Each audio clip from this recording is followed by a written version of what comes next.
शुक्रवार का दिन। तो कहोगे गुरुजी ये कथा कहां से निकाल के लाए हो? तो विष्णु पुराण में से आप उसको स्मरण कर सकते हो। काय में से? विष्णु पुराण में से। एक पात्र में देसी गाय का दूध, जल उसमें रखकर, और आपके अगर लड्डू गोपाल हो, यदि आपके घर में ठाकुर जी हो, लड्डू गोपाल हो, विष्णु जी का कोई स्वरूप हो, श्री हरि का कोई स्वरूप हो, तो उस पर शुक्रवार के दिन आप संध्या के समय पर दुर्वा डालकर, उस दुर्वा से अगर लक्ष्मी जी के नामों का 108 बार उच्चारण कर कर, घी का दिया लगाकर, कैसर के चावल साथ में रखकर, केवल उस जल का और दूध का मात्र छींटा देते हो, तो उसके घर में कभी लक्ष्मी की कमी नहीं आ सकती, संपदा बढ़ती चली जाती है। 108 बार लक्ष्मी के नाम का मात्र उच्चारण कर लेने पर, भगवान विष्णु के चरणारविंद पर, भगवान विष्णु के चरणों पर केवल उस दुर्वा का, जल का, दूध का सिंचन कर देने से भी लक्ष्मी की वृद्धि होती है। लक्ष्मी देती है, दुर्वा बढ़ती है। और दुर्वा का एक बहुत सुंदर गुण है महाराज, बहुत सुंदर गुण है दुर्वा का। जहां पर उसके भीतर गांठ आती है ना, वहां से 2 रास्ते बना देती है। बोलो बनाती कि नहीं बनाती? कभी दुर्वा देखी होगी आपने? जहां गांठ आई वहां 2 रास्ते बनाएगी, फिर गांठ आई फिर 2 रास्ते बनाएगी, फिर गांठ आई फिर 2 रास्ते बनाएगी। दुर्वा का क्रम ऐसा है कि हम भगवान को दुर्वा क्यों देते हैं, उसका कारण यह है कि मान लो हे परमात्मा, हे शंभु, हे गणेश, हे प्रभु नारायण, अगर मान लो मेरा एक रास्ता चलते चलते गांठ पड़ जाए, एक रास्ता मेरा बंद हो जाए, तो वहां से मेरे दूसरे रास्ते खोल देना। इसलिए दुर्वा भगवान को समर्पित करी जाती है। दुर्वा को समर्पित करने का क्रम ही यही है कि मेरे मार्ग खुल जाए, मेरी राह खुल जाए, मेरा मार्ग चारों तरफ खुलता चले। दुर्वा नीचे की ओर चलते चलते मार्ग खोलती चली जाती है।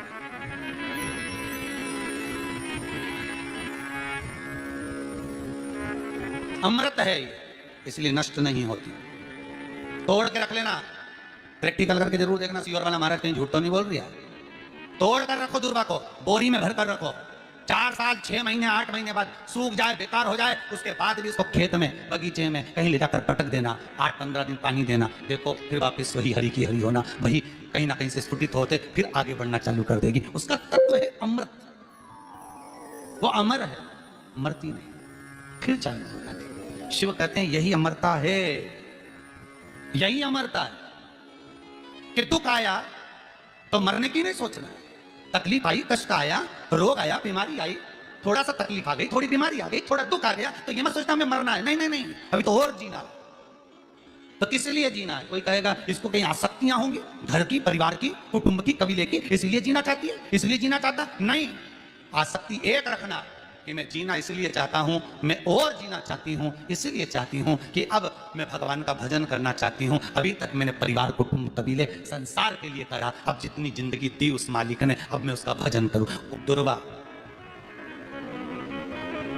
भगवान विष्णु को चढ़े, दुर्वा गणेश जी को चढ़े, दुर्वा शिव जी को चढ़े, दुर्वा ब्रह्मा को चढ़े, दुर्वा इंद्र को चढ़े, दुर्वा पितरों को चढ़े।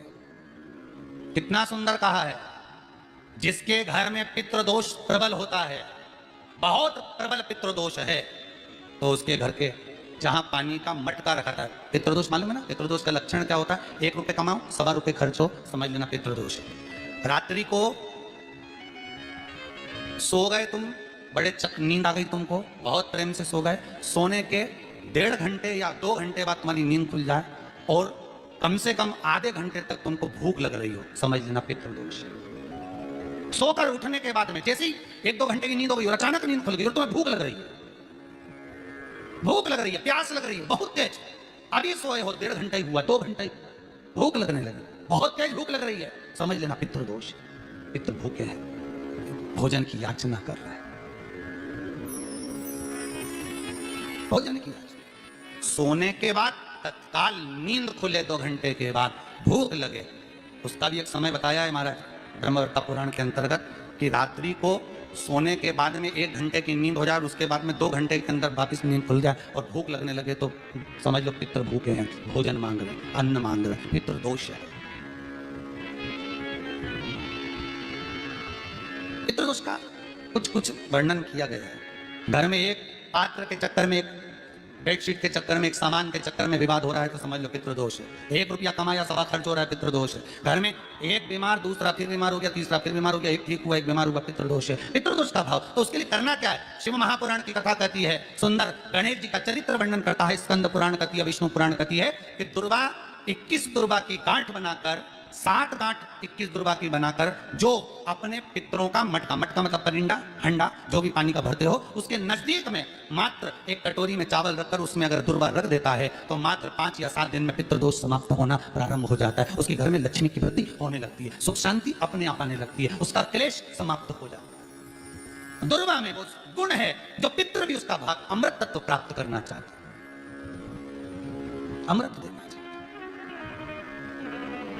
और सरल भाषा में समझिए, जिसकी फैक्ट्री नहीं चल रही हो, फैक्ट्री में बार बार कुछ तकलीफ आ रही हो, गाड़ियां नहीं चल रही हो, 4 व्हीलर गाड़ियां ले रखी हैं, कभी ट्रक गड़बड़ हो रहा है, कभी ट्रक में ये हो रहा है, कभी गाड़ी में ये हो रहा है, कभी बस में ये हो रहा है, बस एक काम करना है, दुर्वा का थोड़ा सा भाग लेकर पानी के लोटे में उसको डालकर 5 अक्षत के दाने उसको पटक कर उस गाड़ी के अंदर उस कलश को रख दो, बस आधे घंटे के लिए, और उस पानी को चक्के के चारों तरफ डालते डालते जाइए दुर्वा के साथ में, तकलीफ नहीं देगा। फैक्ट्री का भी यही प्रमाण है। दुर्वा में वो अमृत तत्व छुपा है जिसका सुख आनंद दे जाता है, आनंद। शिव पुराण कर रही है महाराज। दुर्वा का एक नाम और है, उसका नाम है अमृत जन्मा। क्या नाम है? अमृत जन्म। दुर्वा का एक नाम और है। मारवाड़ी लोग इसको ध्रुवी बोलते हैं, ध्रुव बोलते हैं। दुर्वा का बहुत सुख। शंकर भगवान गौ माता दूध की धार लगाती है, इसलिए दुर्वा का दूध से बड़ा मिलन है, बड़ा आनंद है, बड़ा आनंद, बड़ा सुख है। कोई भी ग्रह अनुकूल नहीं है, सब बेकार चल रहे हो, सब प्रतिकूल चल रहे हो, दूध के पात्र में दुर्वा डाल लो, पीपल के वृक्ष के नीचे चढ़ा कर आओ, राहु केतु शुक्र शनि जो भी गड़बड़ है सब सुधरना चालू हो जाता है। दुर्वा का वो। जिस नदी में स्नान करो तीर्थ में जाकर, उस नदी के पास में कोई बगीचा लगा हो, वहां की दुर्वा को तोड़कर स्नान करते समय नदी में मात्र विसर्जन कर देने पर पितरों को पिंड पहुंच जाता है। मात्र उस दुर्वा का विसर्जन कर देने पर पितरों को पिंड का भाग मिल जाता है। अभी ना तो तुम्हारे पास में आटा है, ना तुम्हारे पास में चावल है, ना तुम्हारे पास में पिंड है, ना कोई तुम्हें संकल्प छुड़ा रहा है, ना कोई तुम्हारे पास में वस्तु है, उसके बाद भी पितरों को भाग मिल रहा है। काय से? केवल दुर्वा के तत्व से। स्नान करने से पहले पवित्र नदी में, गंगा यमुना नर्मदा सरयू आदि किसी पवित्र नदी में आप स्नान कर रहे हो, वहां के बगीचे में घूमकर आप जाते तो पैदल ही नहाने जाते हो, तो घाट के आसपास में कोई बगीचा, वहां की दुर्वा तोड़ ली, एक दुर्वा नहाने से पहले अपने पूर्वज पितरों के नाम से नदी में छोड़ दी। फूल तो छोड़ते ही हो, दिया भी छोड़ते हो, बस एक ही चीज नहीं छोड़ते, वो दुर्वा। और वो वही काम किया, तुमको छोड़ो ना छोड़ो, एक दुर्वा था छोड़ दिया। वो पितरों के लिए सुख प्रदान कर। शिव पुराण कर रही है महाराज। देवताओं को अमृत कितनी बार मिला? एक बार। दुर्वा को अमृत कितनी बार मिला? जम के बोलिए। 5। कार्य सिद्धि के लिए 5 दुर्वा गणेश जी को चढ़ाई जाती है, आज भी नियम।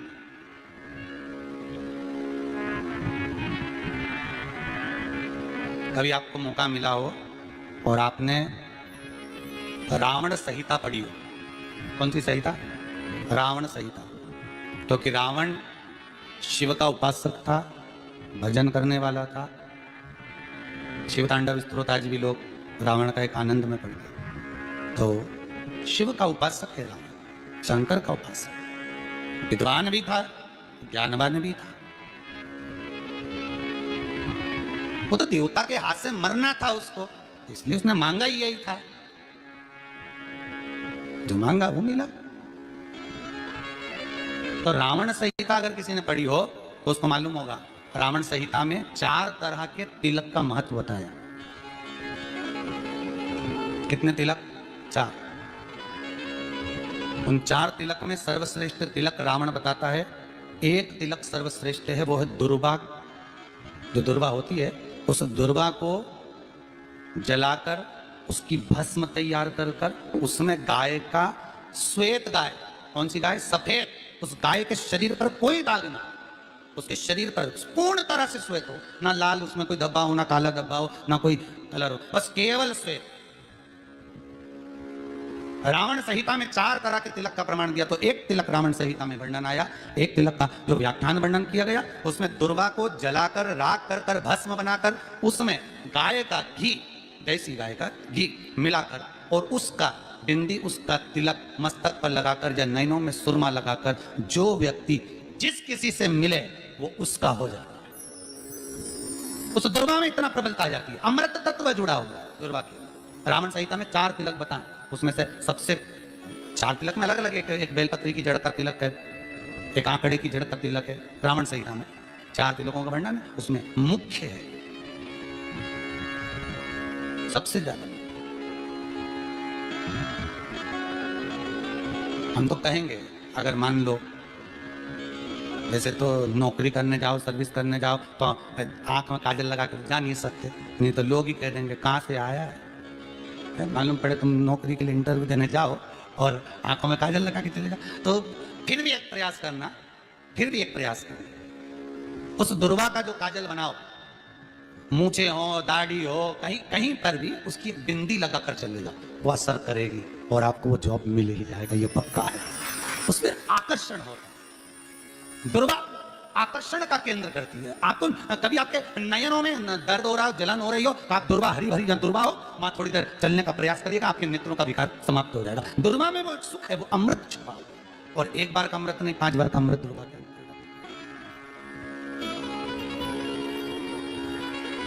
कौन से देवता हैं जिनके ऊपर दुर्वा का जल दूध में मिला हुआ छीटा जाए, श्वेत गाय के? देखो दूध का प्रमाण बार बार दुर्वा के साथ आया, उसका कारण क्या है? क्या कारण हो सकता है उसका? उसका एक कारण है, समुद्र मंथन के समय पर सबसे पहले कुछ निकला था, तो समुद्र मंथन में सबसे पहले निकली थी गौ माता निकली थी। क्या निकली थी? गाय। सबसे पहले निकली थी गाय। और कितनी गाय निकली थी? 5। पहली नंदा, दूसरी सुभद्रा, तीसरी सुरभि, चौथी सुशीला, 5वीं बहुला। ये 5 गाय समुद्र मंथन में निकली। अब समुद्र मंथन में जब गौ माता निकली तो सारे 33 कोटि देवता मंथन में जो लगे हुए थे, उन मंथन को करते करते देवता थक चुके थे, सारे देवता थक चुके थे। बहुला सुरभि और सुशीला से बोली, सुभद्रा से बोली, नंदा से बोली, अपना काम है, एक काम करो, अपन आप रूप दूध की धार बहाना प्रारंभ करो, अपने आप दूध की धार हम मृत्युलोक में हम भेजें इन देवताओं के लिए, तो देवताओं को अमृत तत्व मिलेगा, आनंद होगा। और गौ माता ने ऊपर खड़े होकर जो दूध बहाना प्रारंभ करा, वो देवताओं के मुख में आधा तो गया और आधा दूध समुद्र पर जब गिरा, और जो मंथन चल रहा था उस मंथन के चलते, कभी दूध का दही का मंथन करना तो क्या निकल कर आएगा? मक्खन आ जाएगा। वो मक्खन तैरता हुआ समुद्र की लहर से दुर्वा पर जा पड़ा। इसलिए आज भी दुर्वा के साथ में गौ माता के दूध का बड़ा प्रमाण, वो भी देसी गाय, जर्सी नहीं, विदेशी नहीं, देसी गाय। और देसी गाय का दूध का बड़ा बड़ा प्रमाण है सर। हम कई बार कथाओं में कहते हैं, जैसा खाया अन्न, बोलते जाओ, वैसा हो गया मन, जैसा पिया पानी वैसी हो गई वाणी, और जैसा पिया दूध वैसी बन गई बुद्धि। बुद्धि कैसे बनी है? दूध उसमें। डब्बे का दूध पियोगे तो डब्बे हो जाओगे, थैली का दूध पियोगे तो थैली, बोतल का दूध पियोगे तो बोतल। दूध का बड़ा असर।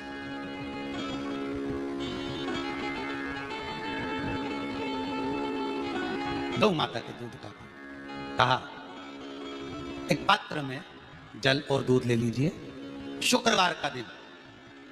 तो कहोगे गुरुजी ये कथा कहां से निकाल के लाए हो? तो विष्णु पुराण में से आप उसको स्मरण कर सकते हो। काय में से? विष्णु पुराण में से। एक पात्र में देसी गाय का दूध, जल उसमें रखकर, और आपके अगर लड्डू गोपाल हो, यदि आपके घर में ठाकुर जी हो, लड्डू गोपाल हो, विष्णु जी का कोई स्वरूप हो, श्री हरि का कोई स्वरूप हो, तो उस पर शुक्रवार के दिन आप संध्या के समय पर दुर्वा डालकर, उस दुर्वा से अगर लक्ष्मी जी के नामों का 108 बार उच्चारण कर कर, घी का दिया लगाकर, कैसर के चावल साथ में रखकर, केवल उस जल और दूध का मात्र छींटा देते हो, तो उसके घर में कभी लक्ष्मी की कमी नहीं आ सकती, संपदा बढ़ती चली जाती है। 108 बार लक्ष्मी के नाम का मात्र उच्चारण कर लेने पर, भगवान विष्णु के चरणारविंद पर, भगवान विष्णु के चरणों पर केवल उस दुर्वा का जल का दूध का सिंचन कर देने से भी लक्ष्मी की वृद्धि होती है। जैसे व्यक्ति का कोई काम नहीं हो रहा हो, बहुत दिन से लगे, बहुत समय से लगे, ये काम हो ही नहीं रहा, तो शंकर जी का नाम को उल्टा कर कर जपना चालू कर दो, नमः शिवाय ओम। आपको लगे कि आपके घर में शांति बिल्कुल नहीं है, क्लेश बहुत ज्यादा तकलीफ, हमारे घर में कुछ न कुछ जरा सी बात पर विवाद होता ही है, तो प्रयास करिएगा कि आप काली तिल थोड़ी सी, एक काली मिर्ची और 7 लौंग, क्या क्या तिल चीजें हैं, काली तिल, काली मिर्ची, 7 लौंग, केवल ये हथेली में रखकर अपना नाम और गोत्र बोलकर अपने दरवाजे से बाहर निकलकर किसी भी शंकर के मंदिर को समर्पित करिए। शिव पे नहीं चढ़ाने दें तो शंकर की चौखट पर रखें। महाराज घर में कभी क्लेश नहीं होगा, बिल्कुल शांति। और शुक्रवार के दिन माता लक्ष्मी के लिए अग्नि में आहुति दीजिए।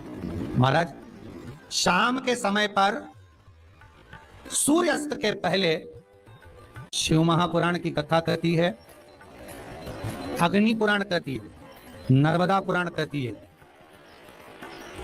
लिंग पुराण कहती है कि बेलपत्री के वृक्ष के नीचे, नीचे तो नीचे वो भी जाने तो यहां तक वर्णन किया शिव महापुराण में तो कि बेलपत्री का जो फल होता है ना, बेल फल जो होता है, कहते हैं अगर किसी व्यक्ति के यहाँ लक्ष्मी की कमी होती है, संपदा की कमी होती है, जिसके यहाँ पैसा नहीं आता, धन नहीं आता, तो बेले का जो फल होता है, बेलपत्री का जो फल होता है, उस फल के गूदे को, बेलपत्री के फल का गुर्दा निकाल लो, सुखा लो, गाय के घी में उसको डुबो लो और शुक्रवार के दिन माता लक्ष्मी के लिए अग्नि में आहुति दीजिए। महाराज शाम के समय पर सूर्यास्त के पहले ये जो आहुतियां हम बेले के गुर्दे के फल की गाय के घी में डुबोकर माता लक्ष्मी और भगवान विष्णु के नाम से देते हैं, महाराज 2 या 3 शुक्रवार करोगे, लक्ष्मी की कभी कमी नहीं आती, संपदा बढ़ती है। एक प्रयोग और कर देखना, कभी अगर मौका मिले आपको तो प्रयोग कर देखिए। लिंग पुराण के अंदर लिखा हुआ है, शिव पुराण में, लिंग पुराण में और स्कंद पुराण में कहा गया है कि अगर किसी ने बेले के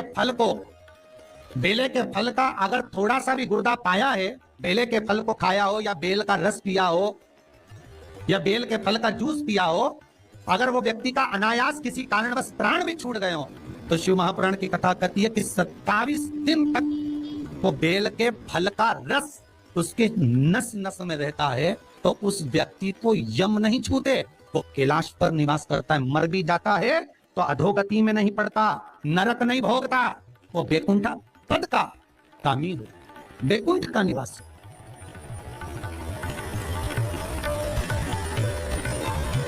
बैकुंठ का निवास।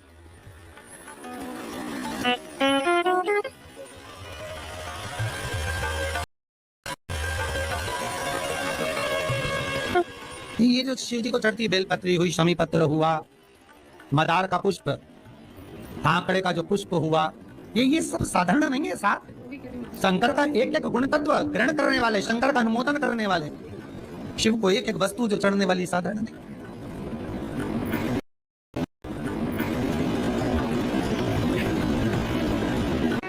जिसके घर में संपदा की कमी होती है, जिसके घर में कर्जा बढ़ जाता है, लक्ष्मी नहीं आती, बहुत टेंशन की जिंदगी जीता है मनुष्य, व्यापार चल नहीं रहा, बहुत तकलीफ का जीवन चल रहा होता है, तो आज भी नियम है महाराज कि सोमवार, शुक्रवार, ये 2 बार ऐसे हैं, इन 2 बार को यदि कटोरी में थोड़ा सा शहद रखकर, मधु रखकर यदि लक्ष्मी जी का स्मरण किया जाए और माता लक्ष्मी जी का स्मरण कर एक लाल पुष्प उस कटोरी के सम्मुख में माता लक्ष्मी का नाम लेकर रखा जाए और बाद में वही शहद, वही मधु और वही पुष्प सोमवार का दिन और शुक्रवार के दिन लक्ष्मी का पूजन कर स्मरण कर दूसरे दिन,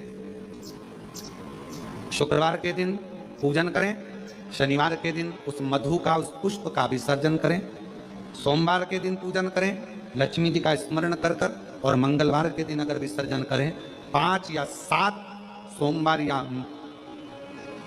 शुक्रवार को यदि आप मधु का भोग लक्ष्मी जी को लगाना प्रारंभ कर दें, शिव का नाम स्मरण कर तो उसके घर में कभी संपदा की कमी नहीं होती, लक्ष्मी उस संपदा को बढ़ा।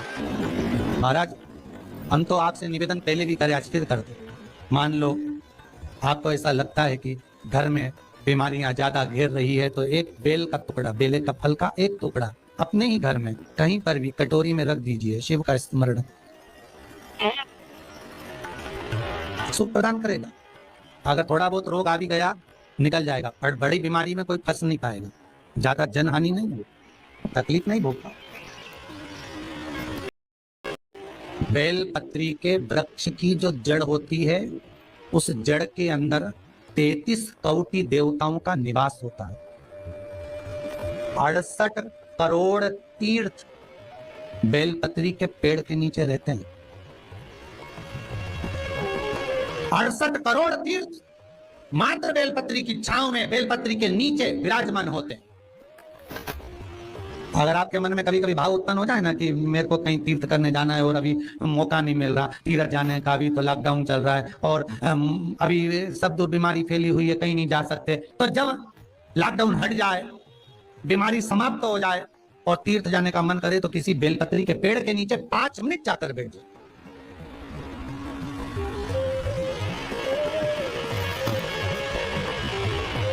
और जप लो, श्री शिवाय नमस्तुभ्यम। जितने बैठे हो टीवी के सामने प्रेम से बोलो, श्री शिवाय नमस्तुभ्यम।